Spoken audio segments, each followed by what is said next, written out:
Think about that for a second. Every great fortune started with a small seed, not a giant pile of cash. The truth is, becoming wealthy isn't about getting lucky overnight. It's about making one smart decision, then letting time work in your favor. So what if all you had was just $1,000? Could that tiny amount really become $100 million one day? It sounds impossible, but the answer might surprise you. Imagine you have $1,000 in your pocket right now. It does not feel like much. It will not buy you a house. It will not buy you a car. But that $1,000 can be the seed of something huge if you know how to plant it the right way. Let me tell you about a woman named Sarah, because her story will help you see everything we talk about today in a real, human way. Sarah was 26 years old, working a normal job, living paycheck to paycheck, when she decided to set aside $1,000 instead of spending it on a vacation her friends were taking. She did not know exactly what she was going to do with it. She just knew she wanted that money to become something bigger one day. We are going to follow Sarah through this video, because her journey is the same journey anyone can take, and by the end you will understand exactly how people take a small amount of money like this and grow it, step by step, year after year, into something that could one day be worth $100 million. I want to be honest with you from the start. This is not a magic trick. Nobody turns $1,000 into $100 million overnight, and anyone who tells you that is trying to sell you something that will not work. What we are talking about today is a real process, built on time, patience, smart choices, and a bit of courage. It is a journey, not a lottery ticket. So let us walk through it together, piece by piece. The first thing you need to understand is the power of compounding. Compounding simply means your money makes more money, and then that new money also makes more money. And this keeps happening again and again. Think of it like a snowball rolling down a hill. At the top of the hill, the snowball is small, just like Sarah's $1,000. But as it rolls down, it picks up more snow. It gets bigger. And because it is bigger, it picks up even more snow with every turn. This is why time is one of the most important ingredients in building wealth. The earlier you start, the more time your snowball has to roll down the hill and grow. Now, let us be realistic about numbers. If you only rely on normal investing, like putting money into the stock market, and earning an average return of around 8 to 10% a year, $1,000 will not become $100 million in your lifetime just by sitting there. To reach numbers that large, you usually need three things working together. You need consistent new money going in over time, not just the original $1,000. You need higher growth investments, which come with higher risk. And most importantly, you need to build or invest in something that can multiply many times over, like a business, a piece of real estate that increases greatly in value, or an investment in a company or asset that grows massively over the years. The first step on this journey is changing the way you think about money. Sarah's turning point came on a random Tuesday night, staring at her bank app, realizing she had been treating money only as something to spend to feel good today. That night she made a decision that felt small, but was not small at all. She split her money into two buckets in her mind. One bucket was for living her life today. The other bucket was for building her future. Her $1,000 went into the second bucket, and she promised herself she would not touch it for anything except growing it. The second step is education. Before Sarah invested a single dollar, she spent 3 months just learning. Not a finance degree, just the basics done properly. She learned what a stock is, a small piece of ownership in a company. She learned what a business actually is, and how it makes profit. She learned what real estate is, and how property values rise over time. She learned about risk, and the rule that you never invest money you cannot afford to lose, especially early on. This is the part most people skip, and it is exactly why most people who try to build wealth quickly lose it just as quickly. Knowledge is not just power, it is protection. It protects you from scams, bad decisions, and people who want to take your money instead of helping you grow it. Sarah put a small part of her money into a simple mix of stock investments, good, established companies, and left it there untouched. This was her slow, steady foundation. It taught her patience and the habit of investing regularly. But she knew stocks alone, growing at 8 or 10% a year, would take an entire lifetime to turn $1,000 into anything close to $100 million.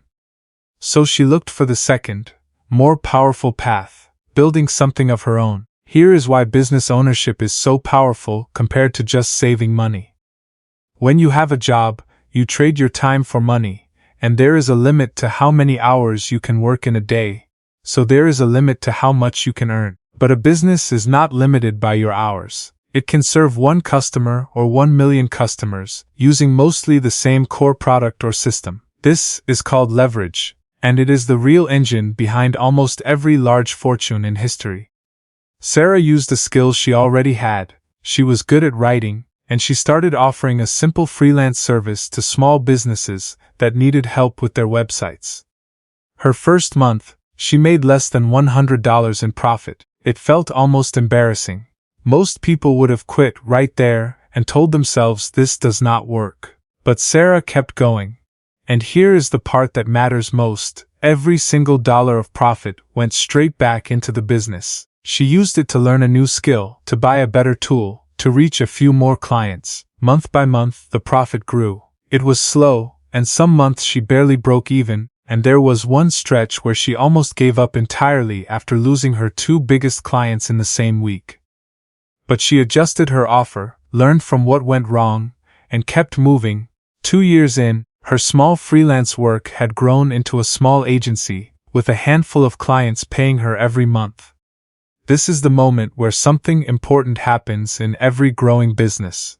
The business itself starts to become worth more than just the cash it makes each month, because it now produces steady, repeatable income, even without her doing every task herself. This is exactly how business owners turn a small starting investment into something worth millions over time, by building something that keeps producing value year after year. Whether they keep that income for themselves, or eventually sell the business for a large lump sum. Once Sarah's business gave her steady income beyond her regular job, she started her second path. Real estate. She did not have enough to buy property outright at first, so she kept saving aggressively from her business profits until she could make a down payment on a small property. As the property value rose over time, and as rent from a tenant helped pay down the loan, the real value she owned in that property grew. Years later, she used that built-up value to help fund a second property. This is how small real estate investments can grow into larger portfolios over time. Through patience, careful math, and never borrowing more than she could safely handle. Now here is something most people forget to mention. Sarah did not get to where she eventually got by staying perfectly safe the entire time. At certain points she took calculated risks, like reinvesting almost all her savings back into her growing business instead of paying herself more, at a time when it felt genuinely scary. The difference between a foolish risk and a calculated risk is preparation. A foolish risk is putting your last $1,000 into something you do not understand because someone online promised quick riches. A calculated risk is spending real time learning, testing small ideas, learning from what fails, and then committing more only once you have real evidence something works. Failure was part of Sarah's story too, and it is part of this journey for almost everyone. Her first attempt at a bigger version of her business, expanding too fast and hiring too early, nearly wiped out a year of profit. She had to shrink back down, cut costs, and rebuild slower and smarter. The difference between people who eventually build massive wealth and people who do not is rarely intelligence. It is that the successful ones do not quit after the failure. They take the lesson, adjust, and try again with better information. Let us also talk about protecting your money along the way. Because building wealth is not just about growing money, it is about not losing it carelessly. Never put everything into one single risky idea, especially early on. Avoid anyone or any program promising guaranteed quick returns, because real wealth building always takes time and involves real risk, and a guarantee with no risk is almost always a lie. Keep some money aside for emergencies, so one bad month does not force you to sell everything at the worst possible time. Now let us put this into a realistic timeline. In the first few years, the goal is learning and building small, consistent income, exactly like Sarah did with her freelance work. During this stage, $1,000 might grow into a few thousand, then tens of thousands, mostly through reinvested profits. In the following years, once a business or skill genuinely works, income grows much faster, because it no longer relies on the original $1,000. It relies on a system that produces new income on its own. This is often the stage where people go from thousands of dollars to hundreds of thousands, and eventually to their first million. The jump from 1 million to 10 million, and from 10 million to 100 million, almost always comes from owning a larger and larger stake in something that keeps growing in value. A business expanding into new markets, a real estate portfolio expanding, or investments held patiently through difficult years without panic selling. The real mindset shift that separates the people who reach these massive numbers from everyone else is this. They stop thinking about earning money to spend and start thinking about earning money to own more assets. An asset keeps making you money while you sleep. A business, a rental property, a growing portfolio. Someone focused only on income spends what they earn and stays at the same level for years. Someone focused on ownership uses income to buy or build assets. And eventually those assets grow bigger than the income that created them. Here is a simple picture to remember all of this. Your $1,000 is a single brick. One brick alone cannot build a house, but keep adding bricks, one at a time, patiently, with a plan instead of randomly, and eventually those bricks form walls, then rooms, then a whole house. Nobody looks at a finished house and says it appeared overnight. Sarah's story did not appear overnight either. It took years of small, unglamorous decisions that most people would have found boring or given up on halfway through.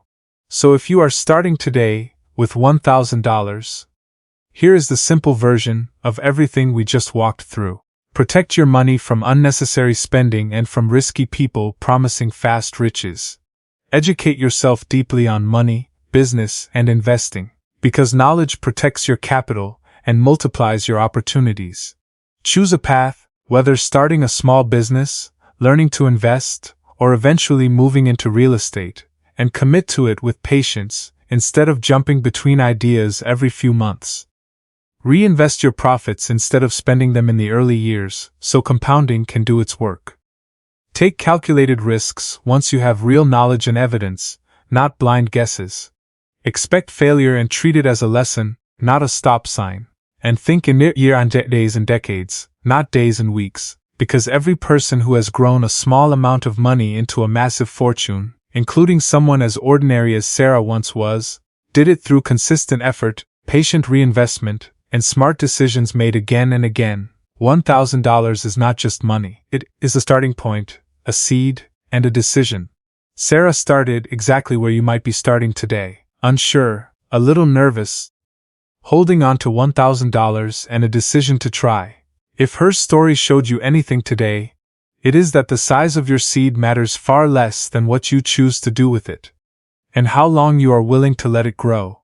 If you want to keep learning the real, step-by-step path to building wealth like this, hit subscribe on Cashflow Invests right now, because the next video could be the one idea that changes how you think about your own $1,000 for good.